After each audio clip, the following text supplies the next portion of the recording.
क्या हुआ? सुमित का एक्सीडेंट हो गया। हाय मेरा बेटा, कहते हुए सीमा जी जोर जोर से रोने लगी।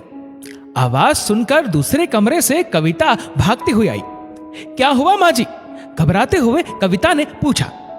सीमा जी ने रोते हुए बताया, किसी का फोन आया था अभी, कह रहा था सुमित का एक्सीडेंट हो गया है। लेकिन किसका फोन था और सुमित अभी कहां है पता नहीं, कहकर वो फिर रोने लगी।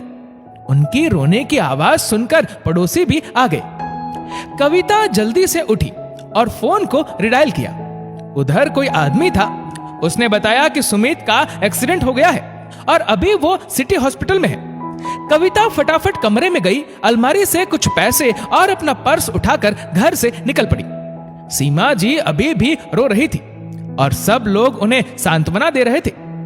कविता ने हॉस्पिटल में जाकर देखा, सुमित बुरी तरह घायल था। डॉक्टर ने ऑपरेशन के लिए कहा था।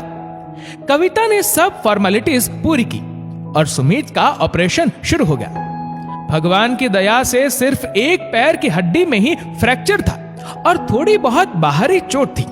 फिर भी सुमित को 1 हफ्ते के लिए हॉस्पिटल में भर्ती रखना था। सीमा जी का बार बार फोन आ रहा था। कविता ने उन्हें सांत्वना देते हुए कहा कि सुमित अब ठीक है, लेकिन कुछ दिनों तक अस्पताल में ही रखना पड़ेगा।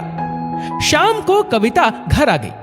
अभी भी सीमा जी के पास 2 पड़ोसनें बैठी उन्हें सांत्वना दे रही थी। कविता ने खाना बनाकर सास को खिलाया और खुद भी खाकर सो गई। सुबह उठकर उसने सारा काम जल्दी से निपटाया और तैयार होकर हॉस्पिटल के लिए निकल पड़ी। कहते हैं ना, कुछ भी करो लेकिन लोग तो बातें बनाते ही है। उसी तरह कुछ लोगों से कविता का यह व्यवहार भी हजम नहीं हो रहा था। कविता के जाते ही उन्होंने सीमा जी के कान भरने शुरू कर दिए। सीमा बहन, आपकी बहू तो कमाल है। इतना बड़ा हादसा हो गया लेकिन उसकी आंखों से तो एक आंसू भी नहीं निकला। और तो और ऐसे बन सवर कर अस्पताल जाती है जैसे कहीं घूमने जा रही हो।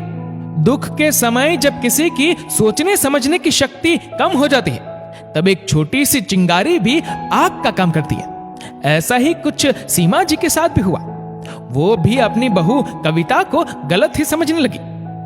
कविता को पता था कि हॉस्पिटल का खर्चा काफी आने वाला है, इसलिए उसने इंश्योरेंस के सारे पेपर ठीक ठाक करवा दिए। कभी बैंक तो कभी हॉस्पिटल, चक्कर लगाते लगाते उसे सुबह से शाम हो जाती। एक दिन सीमा जी सुमित से मिलने हॉस्पिटल गई तो देखा कविता वहां है ही नहीं। ये देखकर उनका पारा हाई हो गया। शाम को जब कविता वापस आई तो सीमा जी बिफर पड़ी।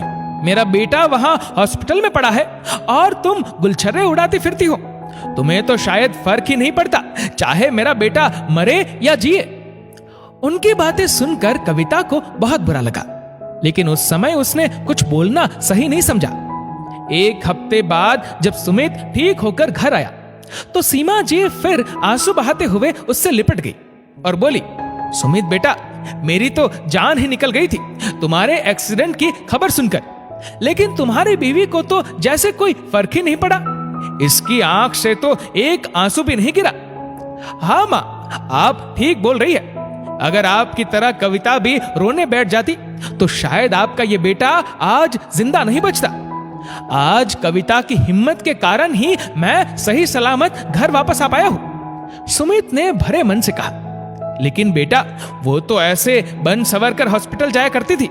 माँ जी, वो इसलिए कि कोई मुझे बेचारी लाचार समझकर गलत फायदा ना उठाए।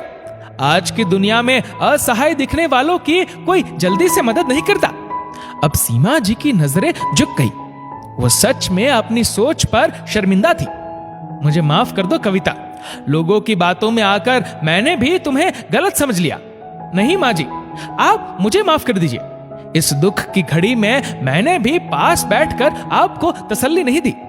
सच कहूं तो मैं भी बहुत परेशान थी, इसलिए एक मां के मन की दशा को नहीं समझ सकी। अब सारी गलतफहमी मिट चुकी थी और सभी का मन शांत था। सच ही तो है, मुसीबत के समय अगर रोने और अपना आपा खो देने की जगह संयम और सूझबूझ से काम लिया जाए तो बेहतर है। दोस्तों, इस वीडियो को लेकर आपकी क्या राय है नीचे कमेंट करके जरूर बताएगा। और अगर आपको वीडियो अच्छा लगा हो तो इस वीडियो को लाइक करेगा, शेयर करेगा ज्यादा से ज्यादा लोगों तक। और ऐसे ही और भी इंस्पिरेशनल वीडियोस के लिए सब्सक्राइब करें हमारे यूट्यूब चैनल को और फेसबुक पर फॉलो करें हमारे पेज को। धन्यवाद।